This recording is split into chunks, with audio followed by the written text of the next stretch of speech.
తమ్ముళ్లను, graduate చెల్లెలను ఈ కాంగ్రెస్ ప్రభుత్వం వచ్చిన తర్వాత ఏం జరుగుతూ ఉందో ఆలోచించండి. ఇవాళ దారుణమైన పరిస్థితి ఏంటంటే మా ప్రభుత్వంలో ఇగో ఇది ఐటీ గ్రోత్, ఇది ఈ నెంబర్స్, ఇవి నెంబర్స్ అయితే అబద్ధాలు చెప్పవు, ఇవి నా నెంబర్స్ కావు, ఇవి నాస్కాము, STPI software technologies park of India వాళ్ళ నెంబర్స్ ఇవి. 2014లో మా ప్రభుత్వం వచ్చినాడు తెలంగాణలో ఐటీ ఎగుమతులు 57,258 కోట్లు. తెలంగాణలో ఆనాడు ఐటీ ఉద్యోగులు 3,23,396. ఇది 2014. మేము దిగిపోయే నాడు 2023 మే నాటికే ఈ నెంబరు, ఆ తర్వాత ఇంకా పెరిగింటుంది. మేము దిగిపోయే నాడు 2023 ఐటీ ఎగుమతులు 57,000 నుంచి 2,41,275 కోట్లకు పెరిగినాయి. ఐటీ ఉద్యోగుల సంఖ్య 3,23,396 నుంచి 9,05,715కు పెరిగింది.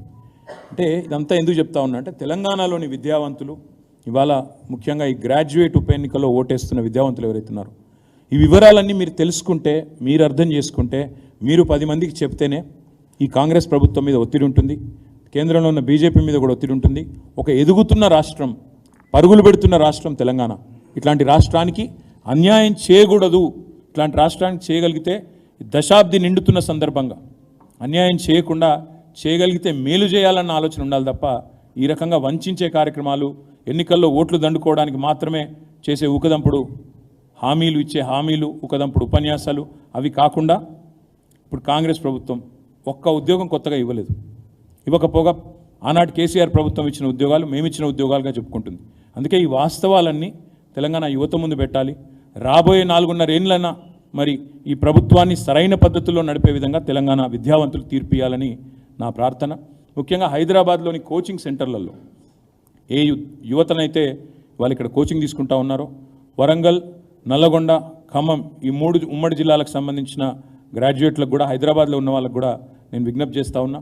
ఈ ప్రభుత్వం మీకు ఇచ్చిన హామీలు నెరవేరాలి అంటే మరి పట్టభద్రుల ఎమ్మెల్సీగా మా అభ్యర్థి ఏనుగుల రాకేష్ రెడ్డిని మీరు గెలిపించినట్టు అవుతే తప్పకుండా మీ తరపున ప్రభుత్వం మీద ప్రశ్నిస్తూ, ఎప్పటికప్పుడు నిలదీస్తూ, నిగ్గదీస్తూ, వారు చేసిన తప్పులను కడుగుతూ, అదేవిధంగా నిరుద్యోగుల తరపున మరి మీకు ఇవ్వాల్సిన నిరుద్యోగ భృతి కానీ, మీకు రావాల్సిన నోటిఫికేషన్లు కానీ, మీకు ఉద్యోగులకు రావాల్సిన DAలు, PRCలు, ప్రమోషన్లు కానీ వీటన్నింటి విషయంలో బీఆర్ఎస్ పార్టీకి ప్రధాన ప్రతిపక్షంగా మరింత వెన్నుదన్నుగా ఉండే అవకాశం ఉంటుందని విజ్ఞప్తి చేస్తూ, మరి ఒక మంచి అభ్యర్థిని కేసీఆర్ గారు మాకు ఇచ్చినారు.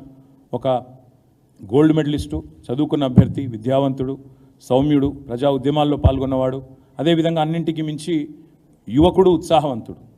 ఎలాంటి క్రిమినల్ కేసులు లేవు, ఎలాంటి బ్లాక్మెయిల్ ఆరోపణలు లేవు, ఎలాంటి అక్రమాలు లేవు, అన్యాయాలు లేవు.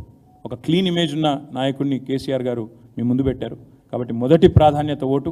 మే 27 నాడు ఇక్కడ హైదరాబాద్లో ఉండే గ్రాడ్యుయేట్స్ కూడా మరి మీకు మిత్రులున్నా, మీకు చుట్టాలున్నా, ఎవరున్నా నల్లగొండ, మన వరంగల్, ఖమ్మంలో వారికి కూడా చెప్పండి. ఏనుగుల రాకేష్ రెడ్డి గారి మరి 3వ స్థానంలో ఉన్నారు, ఆయన 3rd రోలో ఉన్నారు. ఆయనకు ఓటు వేసి ఫస్ట్ ప్రయారిటీ ఓటు వేసి గెలిపించాలని మనస్ఫూర్తిగా కోరుతూ మీకు కూడా ధన్యవాదాలు, నమస్కారం. ఈ డీటెయిల్స్ మొత్తం కూడా మీకు ఇస్తాము. మీరు దయచేసి ఇవన్నీ కూడా నా PRO ఇస్తారు, మీరు కూడా దయచేసి చూసుకోండి.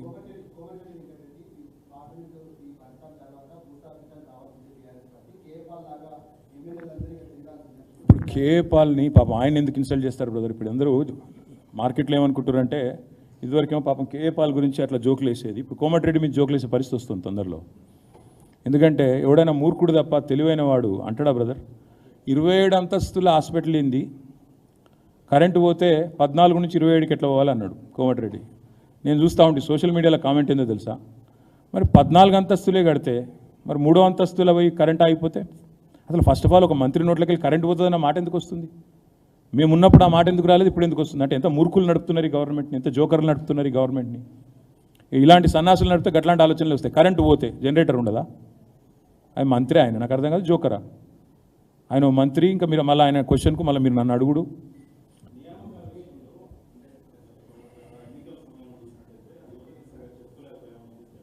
ఎన్నికల సమయంలో కాదు, 10 ఏళ్లలో చెప్పుకోలేకపోయాను. ఎలా చూస్తాం? ఇలా ఆర్ఎస్ ప్రవీణ్ కుమార్ గారు నాతో ఉన్నారని చూస్తాను. ఏం చూస్తాం? వేరే ఉన్నారని చూస్తాను. కాదు నేనేమన్నా అంటే ఒకటి మాత్రం పక్కా, నేను ఎవరిని నిందించను.